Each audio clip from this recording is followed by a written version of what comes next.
Cristo, segundo Mateus. Glória a vós, Senhor. Naquele tempo disse Jesus aos seus discípulos: Vós ouvistes o que foi dito: amarás o teu próximo e odiarás o teu inimigo. Eu, porém, vos digo: amai os vossos inimigos e rezai por aqueles que vos perseguem. Assim vos tornareis filhos do vosso Pai que está nos céus, porque Ele faz nascer o sol sobre maus e bons, e faz cair a chuva sobre justos e injustos. Porque se amais somente aqueles que vos amam, que recompensa tereis? Os cobradores de impostos não fazem a mesma coisa? E se saudais somente os vossos irmãos, o que fazer de extraordinário? Os pagãos não fazem a mesma coisa?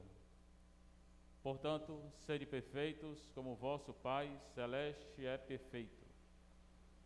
Palavra da salvação. Glória a vós, Senhor.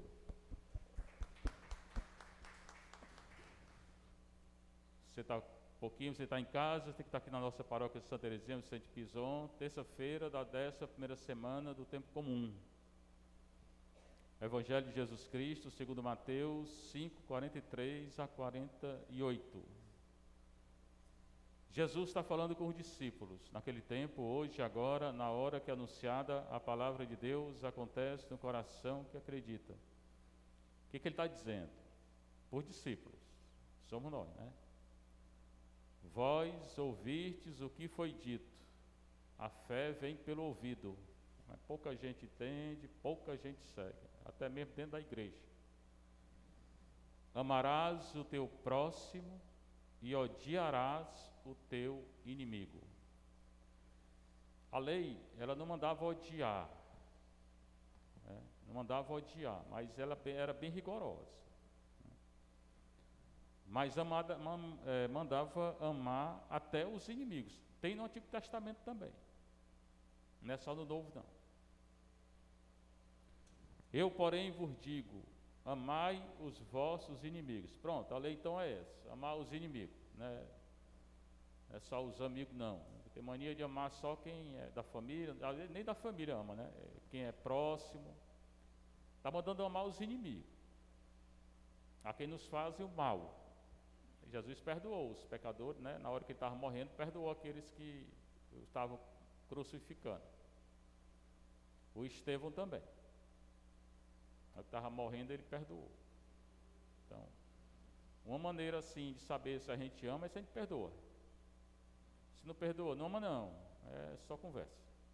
Quem diz que eu perdoei, mas eu não esqueci, perdoa não. Não esqueceu, não perdoa. Perdoar, perdoa. Amai os vossos inimigos e rezai por aqueles que vos perseguem. Está mandando rezar. Está mandando gostar, não. Eu não tenho que gostar de ninguém, não, né? Nem de inimigo, nem de amigo, nem de ninguém. Eu tenho que amar. Rezar, dar a minha vida por todos. Não é um sentimento. As pessoas confundem o gostar com o amar. Eu não tenho que gostar de ninguém. Jesus mandou eu gostar de ninguém, mandou amar, né? Que a gente dê a nossa vida por todos. Assim vos tornareis filhos do vosso Pai que está nos céus. Porque Deus ama a todos. Ele deu o Filho dele por todos, não foi só por alguns. Nem todos vão salvar, né? A pessoa se fechar e não quiser o perdão e pecar e não pedir perdão, não salva não. Salva não. Porque ele faz nascer o sol sobre maus e bons. O sol por acaso é só para quem é bom? Não. Não. O sol é quente do mesmo jeito para qualquer um. Elias, que era um homem justo, né? Jonas também. Jonas foi que reclamou do sol, estava pegando fogo, né? E Jonas era um profeta bom. Então, o sol é para todo mundo. Faz cair a chuva sobre justo e injusto. É isso mesmo. Ou por acaso a chuva só cai na cabeça de quem é bom? Não, né? Devia cair na cabeça só de quem é ruim, né? Para pegar uma virose. Mas não é, né? A chuva cai na cabeça de todo mundo. Se não tiver com guarda-chuva dentro de casa, pronto. Então, da mesma forma, como Deus ama a todo mundo, ó, o gato aí é católico que toda vida ele entra para escutar. Né? Que Deus faz nascer o sol para todo mundo, é a chuva, Ele ama todo mundo. Nem todo mundo vai para o céu. Aí Jesus retoma, porque se amais somente aqueles que vos amam, que recompensa tereis? Qual é a recompensa? Nenhuma. Está dizendo que se a gente não amar o inimigo, não tem recompensa. Se não perdoar o inimigo, não tem recompensa, não vai para o céu. Simples. Padre, é muito difícil.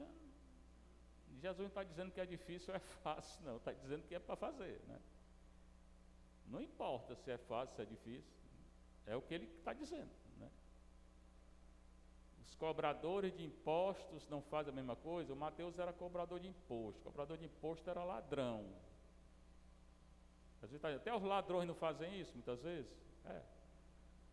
Às vezes, para ganhar alguma coisa, os cobradores perdoavam, né? Para receber talvez o imposto. Se até os pecadores fazem isso, muitas vezes, por que é que os discípulos não podem fazer? Se saudais, se a gente fala somente com os nossos irmãos e não com os inimigos, manda falar até com os inimigos. Aí é difícil. É difícil. O que fazer de extraordinário? Nada. É bem difícil a lei de Jesus. Mas não estou dizendo que é fácil. Os pagãos não fazem a mesma coisa? Fazem. Esse microfone não está bom não, viu? Está dando é bom mandar consertar. Não sei o que fizeram. É porque está tudo no conserto, né?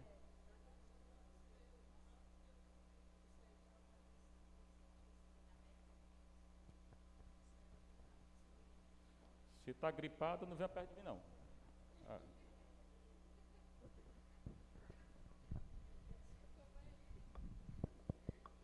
Morro de medo de gripe, viu? Aumenta aí. Aí o microfone bom, ela fica, me dá o ruim. É assim que funciona aqui na paróquia, viu? E eu tenho que amar, né? Está mandando amar desse jeito? É o jeito. Se saudais somente os vossos irmãos, se a gente fala somente com os irmãos, com os amigos, o que nós fazemos de extraordinário? Nada. Nada. Os pagãos não fazem a mesma coisa? Pois é. Então nós temos que ser melhor. Amar os inimigos, falar com todo mundo. Não olhe para mim não, porque eu não pergunte se eu faço não. Está mandando você fazer. Está mandando todo mundo fazer, né? Portanto, sede perfeitos, como o vosso Pai Celeste é perfeito. A perfeição da lei de Deus é essa. Quem fizer, tem recompensa. Quem não fizer, não tem. Pode ser papa, bispo, padre, seja quem for. Aí tem a primeira leitura do livro dos reis.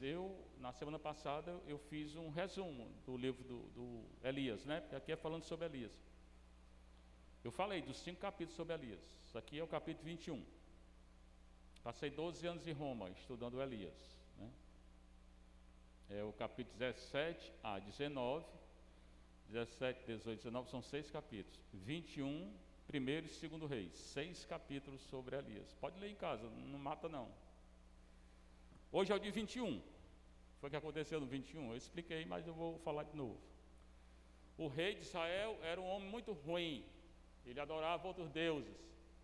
A mulher dele, pior ainda. Pior ainda a mulher dele. A mulher dele era mulher pagã. Botou os ídolos em Israel. A Israel passou a adorar a Deus e aos ídolos. O tal do Baal, que é o Deus lá, ele chamava o Deus da fecundidade. Esse negócio de Deus de fecundidade não, é tudo mentira. O símbolo do Baal é um touro, o mesmo touro lá que Israel no deserto fez, aqueles 2 bezerros de ouro, mesma coisa, aquele símbolo lá, do Moisés, que eles adoravam o bezerro de ouro. Era o símbolo do Baal, e tinha até uma deusa, Asherá, ou Astarte, imagine. Bom, se o Deus é um touro, a deusa é uma vaca, só pode ser, né, porque só pode ser uma vaca, essa deusa aqui. Tudo mentira, mas Israel passou a adorar esse touro e essa deusa. Quem botou foi a mulher do rei, o nome do rei é Acabe, e a mulher Jezabel. Acabe e Jezabel, né? Eu não vou dizer o significado do nome dela não, porque pega mal, mas é uma coisa bem feia. O hebraico tem umas palavras bem feias, né? Eu vou dizer, não esconder nada não, né? Só vou dizer no nome bonito. O nome dela significa costa de excremento. Sabe o que é excremento, né? Eu tenho que dizer outro nome. Sabe o que é excremento? Merda, pronto, agora eu falei. O nome da mulher, costa de merda. É, o nome dela. Já é um nome mesmo para ofender. Pois bem, essa costa de merda, ou essa mulher do rei, ela trouxe os deuses pagãos para dentro do território de Israel. Tá bom? Foi ela que trouxe. E mais ainda, o Elias ele é bem irônico, ele vai zombar do Baal. Quando ele manda fazer aquele sacrifício, que é a minha tese de doutorado, ele vai olhar para os outros profetas que estavam invocando Baal e diz: gritem mais alto aí, que o Deus de vocês deve estar viajando. Ou então ele foi fazer cocô e enterrar. É desse jeito, o hebraico é desse jeito, só que eles traduzem diferente. Eles não colocaram essa tradução. Aí o Deus da mulher, que é costa de merda, ele faz cocô. É esse o significado. Mas no hebraico é isso. O hebraico é bem irônico, né? Pronto, está gravado aí também. Se quiser achar ruim, se quiser desligar, desliga. Não tem nada a ver com isso. Pois bem, o marido da mulher, ele tinha uma casa lá, várias casas, e do lado da casa dele tinha uma vinha. Lá eles plantavam vinha, uva. Aqui é goiaba, né, manga, caju, né? Lá era vinha. Alguém já viu um pé de uva aqui? Pois é, lá na Itália tem um bocado, eu vi um bocado lá.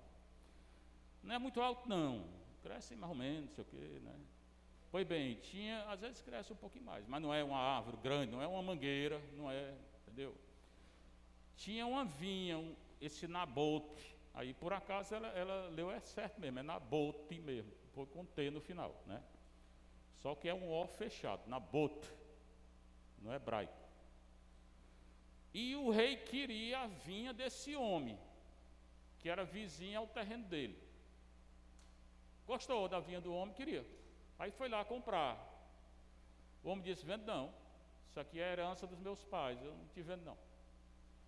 Aí o rei ficou com um beicinho, pensou, tamanho homem. Aí chegou em casa, foi para a cama chorar, se virou para a parede, está escrito, se virou para a parede e começou a chorar, assim, com um beicinho. Aí chegou a mulher, a tal da Costa lá, né? Não vou repetir não. Aí perguntou: o que você tem, meu rei? Eu queria aquela vinha lá, fui comprar e o homem não vendeu não. Aí, vendeu não? A bicha era ruim. Vou dar um jeito. Ela escreveu uma carta, como se fosse o rei, aí selou a carta.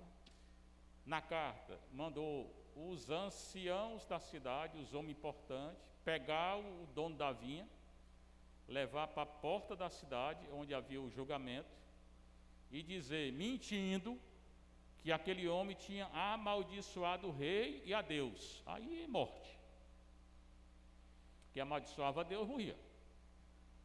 Mentiram e mataram o homem.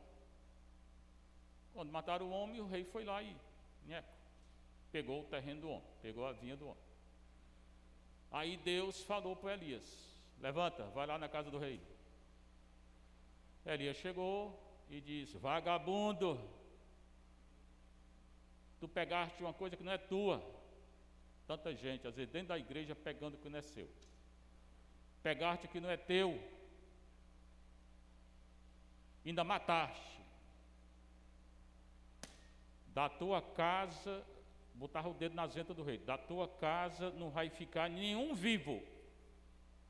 Os profetas eram bem violentos.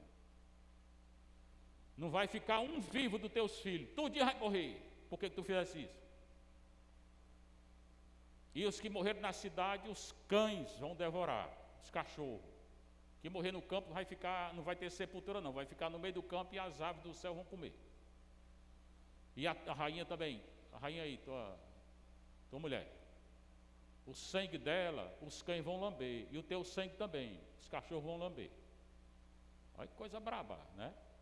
Um homem de Deus falar um negócio desse, por isso o que eu falo aqui é nada. Só reclama do padre, que o padre não sei o quê, eu não falo nada, comparado com Elias. Nunca disse que ninguém ia morrer aqui, né?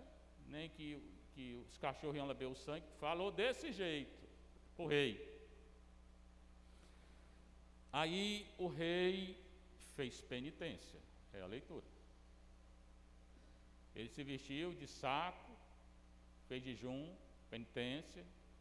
Aí Elias voltou e disse: olha, como tu fizeste penitência, Deus que está falando por ele. Eu não vou tirar teus filhos quando tu estiver vivo, não. Depois que tu morrer, eles vão morrer tudinho. Mas tu, o teu sangue, os cachorros vão lamber. Aconteceu do jeito que o Elias disse. E da tua mulher também. Esse é o capítulo 21. No capítulo 22, seguinte, pode ler, é só continuar a leitura. Teve uma guerra. Esse rei aqui foi para a guerra. Foi para a guerra com outro rei vizinho de Judá. Ele era rei de Israel. No meio da guerra, um arqueiro, era lança, né? Flecha, lança, não sei o quê. Um arqueiro jogou uma flecha assim por acaso, e a flecha, bum, pegou nas costelas do rei. A armadura que eles tinham cobria os peitos, as coxas e as canelas, mas não cobria o bucho não. Aí a flecha pegou no bucho. E não conseguiram tirar o rei do carro, né? Carro puxado por cavalo. Ele ficou o dia todo. E no final do dia, estava morto. Pegaram ele em cima do cavalo, do carro puxado por cavalo, levaram para a cidade para enterrar. Antes de enterrar, o sangue dele escorreu do carro e os cachorros lamberam o sangue dele, do jeito que o profeta disse. Bem feito, para criar vergonha. Para criar vergonha. E a mulher dele, do mesmo jeito. Ela ainda tramou alguma coisa. A própria mulher dele mandou matar os filhos. Era só gente boa. E depois houve uma revolta lá, pegaram ela, mataram. Estava no segundo andar da casa, jogaram ela do segundo andar. Ela caiu, morreu, sangue escorreu, os cavalos pisaram em cima dela. É desse jeito que a Bíblia conta. Se estiver assustado, pode ler. E os cachorros lamberam o sangue da mulher dele. 1 Reis 21, 22, e a morte dela, 2 Reis 9, 10. Pode ler Reis tudinho, final de Reis e 2 Reis. Essa é a história de Elias, né? E no começo do segundo capítulo, 1 e 2 Reis, ele vai ser arrebatado. Na Bíblia tem 2 homens arrebatados, que não morreram. Enoque, no Gênesis, e Elias.